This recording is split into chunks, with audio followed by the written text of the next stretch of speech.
आज आपण होम कुक्समध्ये बनवणार आहोत कोजागिरी पौर्णिमा स्पेशल मसाला दूध। आणि मंडळी, दूध तर खरंच खूप छान झालेला आहे। तर या व्हिडिओमध्ये फक्त आपण दूधच नाही तर दुधासाठी लागणारा जो मसाला कसा बनवायचा हे सुद्धा पाहणार आहोत। एरवी आपण दुकानामध्ये जातो आणि मसाला घेतो तर अगदी 50 रुपयाला एक 15 ते 20 ग्रॅम इतका मिळतो आणि त्यामध्ये 1 कप सुद्धा दूध तयार होत नाही। त्यामुळे घरीच जर का दुधाचा मसाला बनवला तर यामध्ये बरोबर 1 ते 1.5 लिटर एवढं दूध तयार होतं आणि दूध सुद्धा एकदम चविष्ट तयार होतं। त्यामुळे तुम्ही हा व्हिडिओ शेवटपर्यंत नक्की पहा आणि तुम्हाला जर का हा व्हिडिओ आवडला तर व्हिडिओला लाईक करा, शेअर करा, त्याचसोबत चॅनलवरती नवीन असाल तर चॅनलला सबस्क्राइब करा। चला तर मग आता वेळ न घालवता आपण रेसिपीला सुरुवात करूयात। सुरुवातीला आपण मसाला कसा बनवायचा हे पाहूया। तर इथे मी 1 लिटर दुधाला जेवढा साहित्य लागेल एवढं घेतलेलं आहे। तर त्यासाठी मी 7 ते 8 बदाम घेतलेले आहेत, 7 ते 8 काजू घेतलेले आहेत, 3 ते 4 अक्रोड घेतलेले आहेत, 7 ते 8 इथे पिस्ते घेतलेले आहेत आणि चारोळे हे आपल्या आवडीनुसार आपण कमी जास्त करू शकतो, पण मी 2 चमचा इतके घेतलेले आहेत। आता यानंतर याला थोडीशी चव यावी म्हणून मी इथे 3 वेलदोडे घेतलेले आहेत। आता यामध्ये तुम्ही थोडी जायफळ सुद्धा घालू शकता आणि त्याचसोबत सुंठ सुद्धा वापरू शकता। आता हे आपल्या स्वादानुसार आपल्याला कोणता फ्लेवर आवडेल असं आपण कमी जास्त करू। त्यानंतर आता हे घेतलेले ड्रायफ्रूट आहेत, थोडेसे आपण तव्यामध्ये घेऊन भाजून घेणार आहोत। सुकामेवा भाजण्यासाठी मी ज्या पातेल्यामध्ये दूध तयार करणार आहे तेच पातेलं मध्यम गरम करून घेतलेलं आहे। आता यामध्ये सुकामेवा घालून घ्यायचा आहे। वाटलं तर थोडासा अर्धा चमचा तूप घालायचं आणि त्यावरती थोडेसे रोस्ट करून घ्यायचे आहेत, पण मी ते ड्राय रोस्ट केलेले आहेत। अगदी 2-3 मिनिट मी सतत हलवत हे भाजून घेतलेले आहेत। आता हे भाजून तयार झालेलं आहे, याला थंड व्हायला बाजूला करून ठेवून द्यायचं आहे।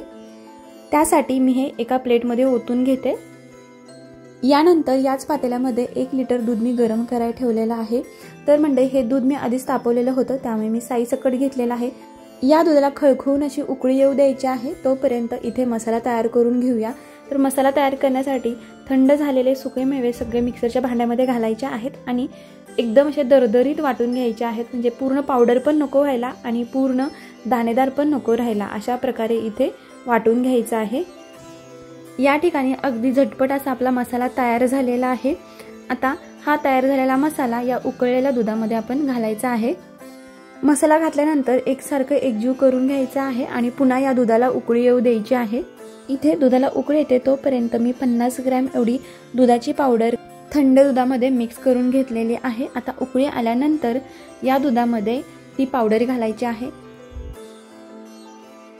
इथे दुधाला उकळी आलेली आहे आणि मी सतत हलवते त्यामुळे खळखळून दिसत नाही, पण दुधाला उकळी आलेली आहे। आता या उकळी आलेल्या दुधामध्ये ही तयार केलेली जी पावडर आहे ती घालायची आहे आणि पुन्हा एकदा एकजीव असं हलवून घ्यायचं आहे की ज्यामुळे पावडर एकसारखी मिक्स होईल आणि हळूहळू दूध दाटसर होईल। मिल्क पावडर घातल्यानंतर 2-3 उकळ्या आल्या की दूध दाटसर व्हायला सुरुवात होते आणि दूध दाटसर व्हायला लागलं की यामध्ये आपल्या आवडीप्रमाणे साखर घालायची आहे।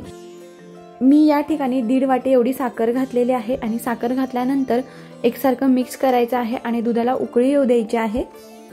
साखर घातल्यानंतर मीडियम फ्लेमवरती दूध हे 5 ते 6 मिनिट छान उकळलं होतं। त्यानंतर गॅस फ्लेम हा बंद करायचा आहे आणि दूध थंड करायला ठेवायचं आहे।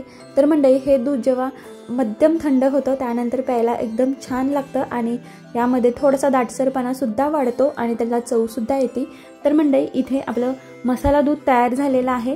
तुम्हाला कशी वाटली रेसिपी मला कमेंट बॉक्समध्ये नक्की सांगा। आवडल्यास तुम्ही सुद्धा ट्राय करा आणि अशा छान छान रेसिपींसाठी आपल्या होम कुक्सला नक्की सबस्क्राइब करा। चला तर मग आता भेटूया अशाच आणखीन एक नवीन रेसिपीमध्ये। तोपर्यंत बाय बाय।